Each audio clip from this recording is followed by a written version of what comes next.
అధినేత full focus పెట్టారు. పార్టీని గ్రాస్ రూట్ లెవెల్ నుంచి పటిష్టం చేయాలని ప్లాన్ చేస్తున్నారు. కానీ ఆ జిల్లాలో మాత్రం జనసేనకు ఇన్ఛార్జీలు లేరట. కొన్ని చోట్ల నడిపించే నాయకులు లేని పరిస్థితి ఉంటే మరికొన్ని చోట్ల ఇన్ఛార్జీలు ఉన్నా లేనట్లే ఉందట సీన్. నాయకత్వాలేమితో అసలు పార్టీ బలపడుతుందా లేదా బలహీనపడుతుందో తెలియని సందిగ్ధంలో అక్కడ క్యాడర్ ఉందట. ఇంతకు ఏ జిల్లాలో ఈ పరిస్థితి? జన సైనికులు ఎందుకు నిరాశలో ఉన్నట్లు?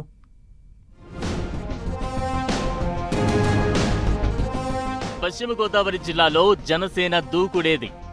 కొన్ని నియోజకవర్గాలకు ఇన్ఛార్జీలు ఉన్నా లేనట్టేనా? కూటమి పొత్తుతో జనసేన నేతలు స్పీడ్ పెంచలేకపోతున్నారా? అధిష్టానం ఆదేశాల కోసం జనసేన ఇన్ఛార్జీల ఎదురు చూపులు. మరికొన్ని నియోజకవర్గాల్లో ఇన్ఛార్జీలు లేకపోవడంతో డైలమా. జనసేనకు ఉభయ గోదావరి జిల్లాలు పట్టున్న ప్రాంతాలు. కానీ ఉమ్మడి పశ్చిమ గోదావరి జిల్లాకు వచ్చేసరికి సీన్ మరోలా ఉందట. పార్టీకి బలమున్న జనసేన నేతలే డైలమాలో ఉన్నారట. కొన్ని చోట్ల నియోజకవర్గ ఇన్ఛార్జీలు లేని పరిస్థితి ఉంటే మరికొన్ని చోట్ల నడిపించే నాయకులు ఉన్నా దూకుడుగా ముందుకు వెళ్లలేని సిచ్యువేషన్ ఉందట. దీంతో ఉమ్మడి పశ్చిమ గోదావరి జిల్లాలో జనసేన బలపడుతుందా లేదా బలహీనపడుతుందో తెలియని అయోమయంలో కొనసాగుతున్నారట కార్యకర్తలు. ఆచంట నియోజకవర్గానికి వస్తే కూటమి పొత్తులో భాగంగా ఇక్కడ టీడీపీ నుంచి ఎమ్మెల్యే పితాని సత్యనారాయణ ప్రాతినిధ్యం వహిస్తున్నారు. ఇక్కడ జనసేన నాయకత్వ బాధ్యతలు చూసేవారు లేక కార్యకర్తలు అయోమయంలో ఉన్నారట. నియోజకవర్గంలో ఏ కార్యక్రమం చేయాలన్నా నడిపించే నాయకుడు లేకపోవడంతో క్యాడర్ సైలెంట్ అయిపోతుందట. ఇక తణుకుకు వస్తే సీన్ మరోలా ఉందంటున్నారు. ఇక్కడ జనసేన ఇన్ఛార్జిగా ఉన్న రామచంద్రరావు గత ఎన్నికల్లో టికెట్ ఆశించి భంగపడ్డారు. పొత్తులో భాగంగా సీటు టీడీపీకి వెళ్లడంతో ఆయన తీవ్ర అసంతృప్తితో ఉన్నారు. ఆయన ప్రస్తుతం పార్టీ కార్యక్రమాలకు దూరంగా ఉంటుండటంతో ఇక్కడ జనసేన కార్యకర్తలకు పెద్ద దిక్కు ఎవరనే ప్రశ్న వినిపిస్తోంది. గుడివాడ రామచంద్రరావు అలకతో జనసేన కార్యకర్తలకు ఏ అవసరం వచ్చినా టీడీపీ ఎమ్మెల్యే దగ్గరకు వెళ్లాల్సి వస్తుందట.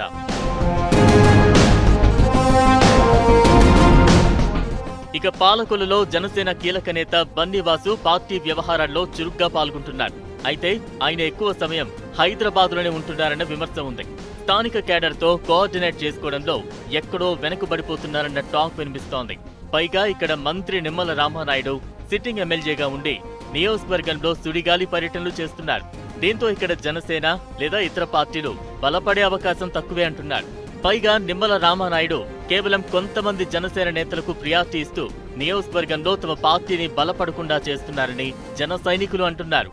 ఈ విషయాన్ని అధిష్టానం దృష్టికి తీసుకువెళ్లినా ప్రయోజనం లేదని చెప్పుకొస్తున్నారు. ఇక సువర్ణరాజు అనధికారికంగా గోపాలపురం జనసేన ఇన్ఛార్జిగా కొనసాగుతున్న కార్యకర్తలకు అందుబాటులో ఉండరనే ప్రచారం ఉంది. ఎమ్మెల్యే పాల్గొనే కార్యక్రమాల్లో పార్టిసిపేట్ చేయడం తప్పితే పార్టీ పటిష్టతకు చర్యలు తీసుకోవడం గానీ క్యాడర్ అవసరాలను కానీ పట్టించుకోవట్లేదంటున్నారు. ఇక మరికొంతమంది జనసేన నేతలు ఇన్ఛార్జితో సంబంధం లేకుండానే మండలాల్లో కమిటీలు వేసుకుని పార్టీని పటిష్టం చేసేందుకు ప్రయత్నిస్తుంటే వారికి సువర్ణరాజు సహకరించడం లేదని కార్యకర్తలు విమర్శిస్తున్నారు. చింతలపూడి అసెంబ్లీ నియోజకవర్గంలో మేకా ఈశ్వరయ్య లాంటి నేతలు ఉన్న కూటమి పాలిటిక్స్ తో జనసేన ప్రాబల్యం తగ్గుతోందని, సరైన ప్రజాదరణ లభించడం లేదని అంటోంది క్యాడర్. జన సైనికులు ప్రజా సమస్యలపై ఎమ్మెల్యే దృష్టికి తీసుకువెళ్లిన క్రెడిట్ అంతా టీడీపీ ఖాతాలోకి వెళుతుందని అంటున్నారు. కొవ్వూరు నియోజకవర్గంలో మాజీ ఎమ్మెల్యే పివి రామారావు పార్టీ ఇన్ఛార్జిగా కొనసాగుతున్నారు. గతంలో పార్టీ వ్యతిరేక కార్యకలాపాలకు పాల్పడ్డారని ఆయనను జనసేన నుంచి సస్పెండ్ చేసినప్పటికీ తిరిగి మళ్లీ ఆయనకే ఇన్ఛార్జ్ బాధ్యతలు ఇచ్చారు. అడపాదడపా పార్టీ యాక్టివిటీ చేస్తున్నప్పటికీ జనసేనను బలంగా ప్రజల్లోకి తీసుకువెళ్లలేకపోతున్నారని టాక్ వినిపిస్తోంది. ఏలూరులో జనసేన ఇన్ఛార్జిగా ఉన్న Reddy Appalanaidu Vijayawada RTC zone chairman పదవిలో కూడా ఉన్నారు. ఆయన అప్పుడప్పుడు కార్యక్రమాలు చేపడుతూ కార్యకర్తలకు అందుబాటులో ఉండే ప్లాన్ చేస్తున్నా ఇక్కడ టీడీపీ రోజురోజుకు మరింత బలపడుతుందనే చెప్పుకోవాలి. మరోవైపు జనసేన గెలిచిన నరసాపురం, భీమవరం, తాడేపల్లిగూడెం, పోలవరం, ఉంగుటూరు నియోజకవర్గాల్లో ఎమ్మెల్యేలు ఉన్నప్పటికీ టీడీపీ నేతల పాలిటిక్స్ తో డిఫరెంట్ సినారియో ఉందట. పేరుకే సిట్టింగ్ ఎమ్మెల్యేలు, అంతా టీడీపీ నేతలదే హవా అన్నట్లుగా నడుస్తోందట వ్యవహారం. ఒకరిద్దరు ఎమ్మెల్యేలపై జనసేన క్యాడర్లోనే అసంతృప్తి వ్యక్తమవుతోంది. నిడదవోలులో మంత్రి కందుల దుర్గేష్ రెగ్యులర్ గా పర్యటిస్తున్నప్పటికీ ఇక్కడ టీడీపీ కూడా అదే స్థాయిలో యాక్టివిటీని స్పీడప్ చేస్తోంది. పార్టీకి పటిష్టమైన పునాదులు వేద్దామని కంతుల దుర్గేష్ ప్రయత్నాలు చేస్తుంటే టీడీపీ చాప కింద నీరులా విస్తరిస్తోందట. ఇలా కొన్ని చోట్ల ఇన్ఛార్జీలు ఉన్నా లేనట్టే ఉండటం, మరికొన్ని చోట్ల అసలు ఇన్ఛార్జీలే లేకపోవడంతో పార్టీ బలపడుతుందో బలహీనపడుతుందో తెలియని పరిస్థితిలో ఉందట జనసేన కేడర్.